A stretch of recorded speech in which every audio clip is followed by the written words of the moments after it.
giving me the opportunity and the platform to be able to do this, to be part of such a great team. And shout out to the defense, holding them to 0 for as long as they did, until our second string guys were able to get in there and get some tick. But our defense played outstanding today. Will put the balls on the money wherever they needed to be. So I kind of felt like I was just out there. He was putting them exactly where they needed to be. All I had to do was catch it. It looked like this is the first week that you've truly got some favorable matchups as teams try to figure out how to defend you guys. Did you feel that a little bit? Just different ways that they're trying to take you and Jeremiah both away? Yeah, we look at every week as a favorable matchup, no matter who's guarding us. That's kind of just the mindset Zone 6 has. So obviously Jeremiah's been doing his thing all season.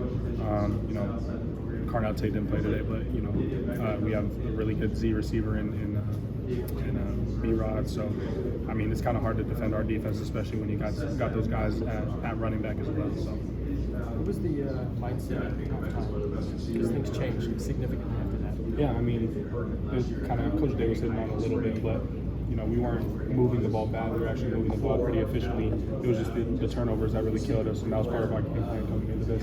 You can't really have those turnovers, especially since against a team like Iowa who's chew the clock and try to play a physical brand of football. So the fumble and the interception definitely hurt us in the first half. I think we probably would have capped off those drives with touchdowns. So kind of what you saw in the second half was the result of taking better care of the ball and not necessarily turning it over as much. For you, what was it like to have 9 catches and 3 go to the end zone? It was awesome, man. Shout out to Coach Kelly for calling the plays, and we just try to execute whatever our coaches need. So it's an 11-man effort. I couldn't get in the end zone if all the linemen weren't blocking, the running backs weren't doing their thing. Other routes on the field taking away and opening up the coverage, and then obviously Will put me on the line. So all 11 guys are working together. We're just trying to have that camaraderie as we go on throughout the season. Like I know in week 1 with Jeremiah at the drop, everyone said you didn't need to talk to him, he was going to bounce back, and when I trust him. When he has a fumble like today, what do you see from him as far as how he bounces back to that? Yeah, you got to know who you're talking to. Obviously, as a leader on the team, it's my job to be able to encourage guys in certain situations, but Jeremiah is not one you really have to encourage. He's harder on himself than anybody could possibly be. So after that fumble, kind of give him the space. I'm kind of the same way. I don't really want to talk to too many people out there. I maybe have a fumble, and then he bounces back and has a one-handed catch. So that's kind of just the kind of person he is, his mentality going into things. He doesn't sulk. He doesn't get down on himself. He's frustrated, but then he moves on to the next play and he's able to make a big play like he did. Now on to Oregon, what are your thoughts on next week's game? I think Oregon's a good team, obviously undefeated.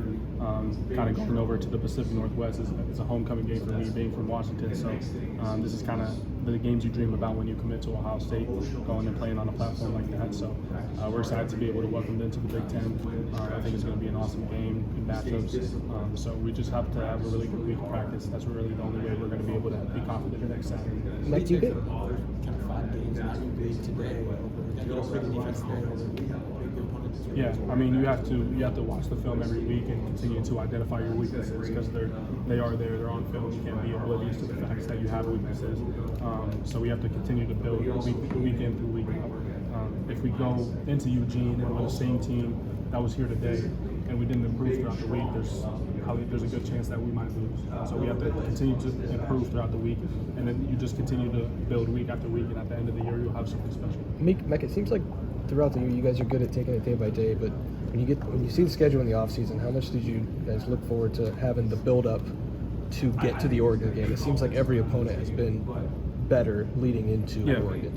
There's definitely, I'm not denying that there's games on the schedule that you look forward to maybe a little more than others, but the Oregon game wouldn't have mattered as much if we dropped this game to Iowa today. So having that kind of level of importance on each game that we play every week, first it was Akron, then it was Western Michigan, then Marshall, and so on and so forth. So now Oregon just happens to be next on the list, and we were looking forward to that all year, and we're just excited to be able to go down there. You've been a part of young teams that maybe, I don't know, have trouble not looking ahead. With being such a veteran team, is it so much easier? You're a captain. Do you even have to say anything to get these guys not to look ahead with how veteran this team is? Yeah, it's kind of like you're saying. We have leaders at every position group.